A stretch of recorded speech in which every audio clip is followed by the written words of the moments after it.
Opposition Leader Anthony Albanese has unveiled an 8-part plan to modernise Australia's industrial relations laws. Well, joining me live now is Willox, the Chief Executive of Australian Industry Group. Ines, good to see you. Your response to that? Well, it's an 8-point plan that sadly wasn't unveiled with much consultation and does nothing. In fact, it does the reverse. It sends us backwards when it comes to the ability to create jobs, generate employment, generate opportunities, particularly for our young people. It sadly demonstrated a lack of understanding of where our economy is at and what is needed to drive jobs growth. And we're in a 21st century economy, we're in a pandemic economy. We need appropriate checks and balances, but what we got here in many cases was a big tax on labour and moves that would make it harder for businesses to employ people, and in many cases provide big disincentives to employ people. So we'd be very happy, obviously, to talk further with the opposition around around their proposals and around how business see it. The reaction yesterday from business was pretty much visceral, I'd say.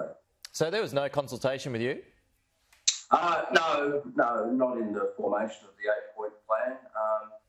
Obviously, we'll talk about it as it develops, but in terms of these sort of being objectives, what you have here is basically an attack, I'll call it that, on key parts of the economy that are driving growth at the moment. And business wants to have incentives to hire people, not disincentives to hire them. And that's unfortunately what a large part of this does around casual employment, around extra payments on portability of entitlements, around what you pretty much describe as an attack on labour hire, which gives businesses the flexibility to flex up and down when they need to do. So, and sadly, there wasn't a lot here for business to like.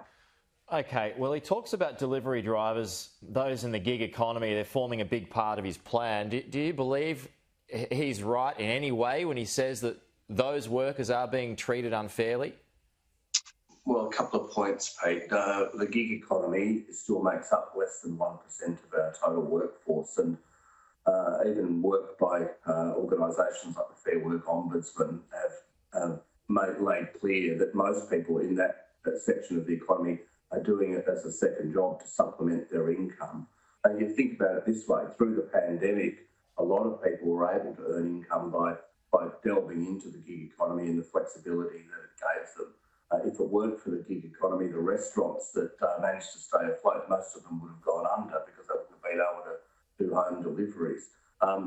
So this sort of is a criticism of a part of the economy that isn't really understandable, because most people in it do it voluntarily and do it completely by choice. So to try to regulate it in the way it is, to have people who sort of dip in and out of the economy described as employees, puts a completely different spin on their working relationship, and would be a major disincentive both for their employer and for the employee. Okay, so he talks about job security and a promise for contractors who move between jobs to have their entitlements transferred. So basically that means same job, same pay, etc. Christian Porter yesterday, he put this spend at $20 billion and called it, quote, an extinction level event. Is he right? Are those numbers, do they marry up with what you would predict those numbers to be? Well, we did a back of an envelope calculation yesterday, and on sort of portable entitlements, there's some existing programs in the construction industry, healthcare at the moment, but this is where money is tipped into essentially funds to run entitlements for people, long service leave and the like, and these are essentially run by unions, and we saw before the last election, unions ripped millions of dollars out of these funds to basically pay themselves and then to use them for campaigning funds. That's the fundamental reality of these. These are additional costs. Our back of the envelope calculation we did yesterday was that this could add up to 11% to the cost of employment for people in sectors where these entitlements were introduced. That's a huge disincentive for employers. there, and in many ways it does amount to a tax. The same job, same pay is essentially an attempt to wind back labour hire, which is covered by the Fair Work Commission. They have their own awards and their own entitlements in there. And the labour hire is used by business in different parts of the economy for seasonal work, to fix skill shortages, to flex up and down as they're needed. Sadly, Peter, some of these proposals are just going to introduce more rigidity into the workplace if they came in. And what I would say is that what's before the Parliament at the moment is the result of, in terms of legislation, is the result of 6 months consultation with business and unions. It's not perfect, but it is an advance on where we are at the moment.